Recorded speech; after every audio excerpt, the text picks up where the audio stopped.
Welcome to Upticks. I'm Jake Falcon, the founder of Falcon Wealth Advisors and your host of Upticks. Today's our 94th episode, 5 health tips for COVID-19.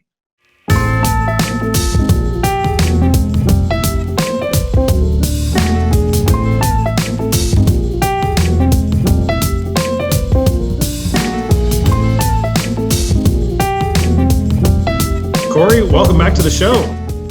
Thank you. Feels good to be back.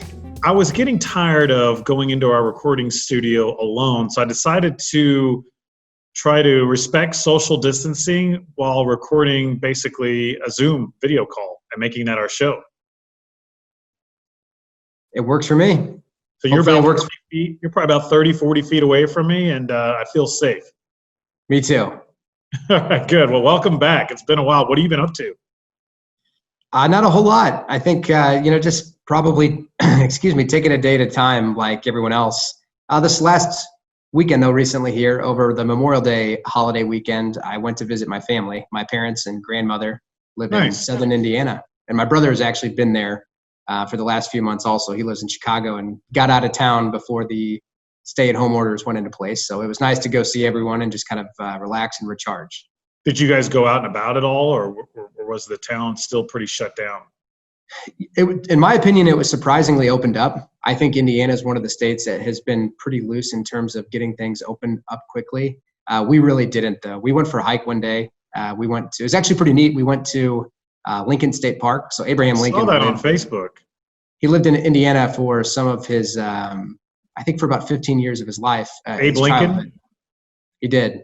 And there they had a lot of pieces of history. They had the house, or I'm sorry, the stone that he stood on when he. I didn't like that they put Hoosier on the plaque. Why they got to do it there, man? They're Why proud they of got it. to put Hoosier on the plaque that you put on Facebook?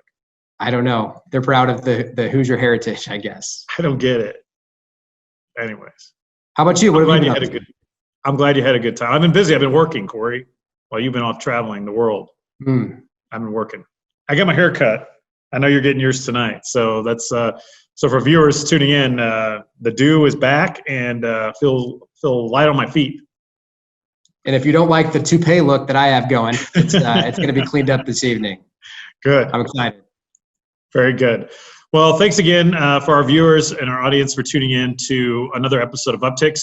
You may be asking yourself, why is my financial advisor talking about health during COVID? And the reason is because we care. And I actually was doing some research out there, and people's concerns immediately after COVID and the pandemic hit was their money. But shortly after that, more people are wanting to know about ways that they can keep themselves healthy during all of this, which we feel is extremely important. So we would feel like we were maybe ignoring our fiduciary duty, while certainly neither Cory, or I are doctors or medical professionals, nor do we try to claim to be. We certainly care about our clients, and we want to give out 5 healthy tips today to take care of yourself during this horrible pandemic. So we'll just kick it off here with number 1 is nutrition. I think, in my opinion, this is probably the most important thing that you can be mindful of, and that's paying attention to what you're putting into your body. Take this as an opportunity to perhaps go out there and support a local farmer and buy fresh fruits and vegetables, drink plenty of water. I think I read somewhere, and Cory, you may disagree or agree with this, but you're supposed to drink half of your body weight in ounces of water every day. And I would assume probably more of that if you consume alcohol or caffeine. So if you weigh, 180 pounds, you're supposed to drink 90 ounces of water, which is quite a bit. One tip that I have is I keep my water bottle with me here wherever I go, basically, and I make sure that I'm consuming water throughout the day. I think people, certainly at work, if you're not going to a water cooler or don't have access to the community kitchen that you're used to, maybe I know you have your own water. Would you get your water bottle there or no? You do the same thing, right? So you get your Falcon water bottle there and make sure you're drinking plenty of water, eating healthy foods, and taking care of what you're putting into your body. That's tip number 1. Cory, what's number 2? That's really good. Next is exercise. That's been a challenge, I think, for a lot of people throughout this, particularly over the last few months as gyms have been closed down and everything else. But I think finding ways to just keep your body in motion and to continue to be active and healthy, I think is critical. I know that's important for me personally. I know it's probably important for a lot of other people too, because again, it starts with what you said, nutrition, but what follows that is exercise and keeping your body in motion. So if you can't go, work out at the gym, even if it's going for a walk, if it's going for a run, a bike ride, just doing push-ups at home, whatever it is, right? I mean, it doesn't have to be overly complicated, but putting our best foot forward and trying to make those efforts to keep ourselves healthy throughout this is really important. So what are you doing for exercise right now? Mostly running. So you're running outside? I guess you can't go to your gym, right? Do you have a No, gym? the gym's been closed for a few months, but the timing of all of this as far as the weather goes has been pretty good. So I tried to get out and run about 3 days a week is what I average. Good. I know you play tennis. I guess you haven't been doing any of that. Nope. In fact, tonight's going to be the first night in months that I've actually played. Nice. Yeah, and I've been doing taking my dog for a walk, and I've been playing a lot of golf. It's weird. It's like the golf community kept on going. So in Kansas City, at least. So I feel pretty fortunate. I've been able to work and play golf, which are two of the things that I do a lot of, anyways. And so I've been walking, a lot around the neighborhood with my dog, with Rachel, and Rachel's my wife, not my dog. My dog's Einstein, and golfing a lot. And and then stretching is really important right now too. I know some people are getting into yoga. There's a lot of online classes out there that you can take. A lot of these yoga studios are still doing those virtual classes. So maybe something new to try. Certainly if you can do it at home, you don't have to worry about the embarrassment of being in a class, right? It's kind of cool that you can take advantage of some of these virtual things. I know I did a yoga thing at home, and Rachel was laughing at me, which I don't mind, but it was kind of cool because I wasn't worried about anybody else's thoughts while I was trying it. That went pretty well for you though. Did you like doing that? Yeah, I did. I only did it once. I probably should do it more, but I randomly popped up on Instagram or something, and I was like, oh, okay, I'll just do this right now. And gotcha. So yeah, my wife Cassie has been doing like the mat Pilates classes from home. Yeah, it's pretty cool. All right, good. So that's tip number 2. Tip number 3 I had today was meditate, which a lot of people don't do, but there's proven that there's a ton of health benefits to meditation. And I'm not talking about lighting incense and going back to the 60s here. It's really the type of meditation that I practice. It's called mindfulness. And there's a lot of apps out there. I know Vision Pursue is a great one. There's the Calm app, I think is something like that, or Headspace.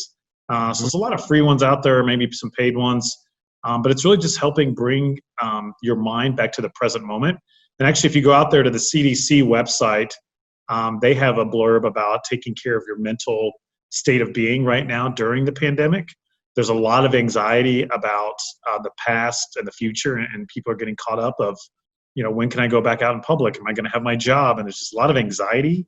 And I think meditation is a really, really good tool to help quiet some of that anxiety. So it's just bringing yourself back to the present moment, doing some deep breathing exercises, anything to get your mental state in a better place, I think is very important. Probably just as important as your physical body is your mental health as well.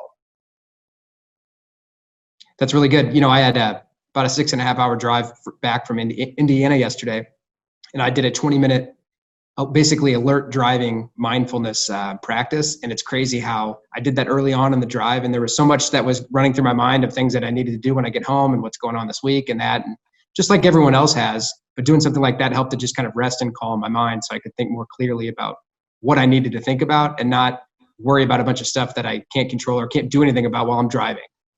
Right.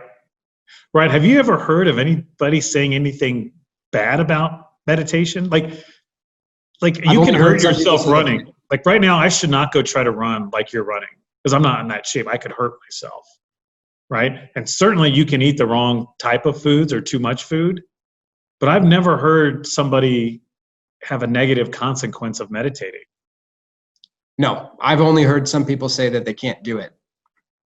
But right. I think that more has to do with probably just, effort and having an open mind toward what you're doing. But no, I've never heard anyone say, oh, I wish I never would have started meditating because then all these bad things happen to me. It's usually the other way around. Well, and that's what's so important to realize, that meditation, especially the type that I practice, mindfulness meditation, is very hard. It's supposed to be hard. I mean, and it's, they call it, my mentor calls it mental repetitions, right? It's just bringing yourself back to the present, but it's not easy. it's not easy to do it, and that's okay, but the benefits from it, there's so many proven studies of increased brain activity and health and everything else associated with that it's supposed to be hard, and that's okay. That's okay if you're not good at it. I think the real thing is doing it.